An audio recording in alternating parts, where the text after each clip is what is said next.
Hello student, তোমরা কেমন আছো? আশা করি তোমরা সবাই ভালো আছো। প্রতাপ একাডেমি কোচিং পরিবারে তোমাদেরকে সকলকেই স্বাগত। তোমরা যারা ক্যালকাটা ইউনিভার্সিটির আন্ডারে অল অ্যাফিলিয়েটেড কলেজগুলির মধ্যে সেকেন্ড সেমিস্টারে পড়ছো, তোমাদের জন্য আজকে আমি নিয়ে চলে এসেছি একেবারে শেষ মুহূর্তে ইতিহাস মাইনর অর্থাৎ এমডিসি বা CC2 পেপারটি তোমাদের যাদের রয়েছে, আজকের এই ভিডিওর মাধ্যমে যে কোশ্চেনগুলি আমি আলোচনা করে দেবো, এই কোশ্চেনগুলি তোমরা শেষ মুহূর্তের জন্য দেখে যাও।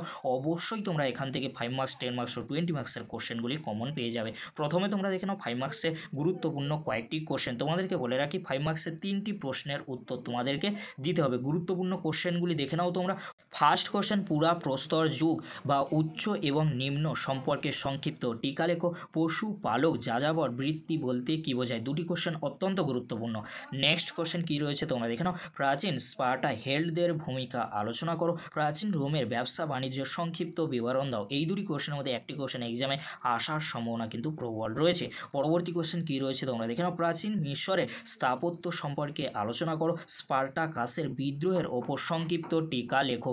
এই যে দুটি কোশ্চেন বললাম, দুটি কোশ্চেন 5 মার্কসের জন্য অত্যন্ত গুরুত্বপূর্ণ। এখান থেকে একটি কোশ্চেন এক্সামে আসার সম্ভাবনা কিন্তু প্রবল রয়েছে। পরবর্তী কোশ্চেন কী রয়েছে তোমরা দেখে নাও। গ্রিক দার্শনিক সক্রেটিসের ও প্লেটোর কৃতিত্বের মূল্যায়ন করো। প্রাচীন রোমান রাষ্ট্রের প্রকৃতির সংক্ষিপ্ত বর্ণনা দাও। দুটি কোশ্চেন অত্যন্ত গুরুত্বপূর্ণ 5 মার্কসের জন্য।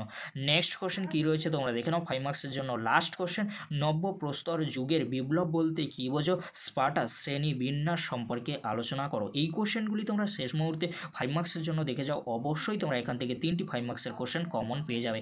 এবারে তোমরা দেখে নাও 10 মার্কসের জন্য গুরুত্বপূর্ণ কয়েকটি কোশ্চেন। মানুষের বিকাশ ও বিবর্তনের সংক্ষিপ্ত ইতিহাস লেখো। প্রাচীন গ্রিসের পলিশগুলির বৈশিষ্ট্য আলোচনা করো। এই দুটি কোশ্চেন 10 মার্কসের জন্য অত্যন্ত গুরুত্বপূর্ণ রয়েছে। দুটি কোশ্চেনের মধ্যে একটি কোশ্চেন এক্সামে আসার সম্ভাবনা কিন্তু প্রবল রয়েছে। পরবর্তী কোশ্চেন কী রয়েছে তোমরা দেখে নাও। স্পার্টার সংবিধানের প্রধান বৈশিষ্ট্যগুলি আলোচনা করো। পুরাতন রাজ্যে মিশরীয় রাষ্ট্র ব্যবস্থায় ফেরাওদের ভূমিকা আলোচনা করো। এই যে দুটি কোশ্চেন বললাম, দুটি কোশ্চেন 10 মার্কসের জন্য অত্যন্ত গুরুত্বপূর্ণ রয়েছে। প্রাচীন গ্রিক ঐতিহাসিক থুকিডিডিসকে কেন বিজ্ঞানসম্মত ইতিহাসের জনক বলা হয়? ঐতিহাসিক হিসেবে হেরোডোটাসের সংক্ষিপ্ত মূল্যায়ন করো। এই কোশ্চেনগুলি তোমরা 10 মার্কসের জন্য দেখে যাও। অবশ্যই তোমরা এখান থেকে দুটি কোশ্চেন কমন পেয়ে যাবে। এবারে তোমরা দেখে নাও 20 মার্কসের জন্য গুরুত্বপূর্ণ কয়েকটি কোশ্চেন। ফার্স্ট কোশ্চেন, মানব সমাজের ইতিহাস কৃষি সূচনা পর্ব তুমি কিভাবে ব্যাখ্যা করবে? প্রাচীন রোমে কৃষি অর্থনীতির বৈশিষ্ট্যগুলি আলোচনা করো। দুটি কোশ্চেন 20 মার্কসের জন্য অত্যন্ত গুরুত্বপূর্ণ। পশ্চিম এশিয়ায় আদি লৌহ যুগের প্রভাব আলোচনা করো। প্রাচীন গ্রিসে ট্রাজিক নাটকের বিকাশ ধারাগুলি আলোচনা করো। দুটি কোশ্চেন অত্যন্ত গুরুত্বপূর্ণ। এই দুটি কোশ্চেনের মধ্যে একটি কোশ্চেন এক্সামে আসার সম্ভাবনা কিন্তু প্রবল রয়েছে। পরবর্তী কোশ্চেন কী রয়েছে তোমরা দেখে নাও। নব্য প্রস্তর যুগীয় বিপ্লবের বৈশিষ্ট্যগুলি কী ছিল? প্রাচীন গ্রিসের সমাজ ও অর্থনীতিতে দাস প্রথা কিভাবে একটি স্বাভাবিক বৈশিষ্ট্যে পরিণত হয়েছিল? প্রাচীন মানব সভ্যতার বিবর্তনে শিকারী খাদ্য সংগ্রাহকদের সম্পর্কে সংক্ষেপে আলোচনা করো। এই কোশ্চেনগুলি তোমরা 20 মার্কসের জন্য দেখে যাও।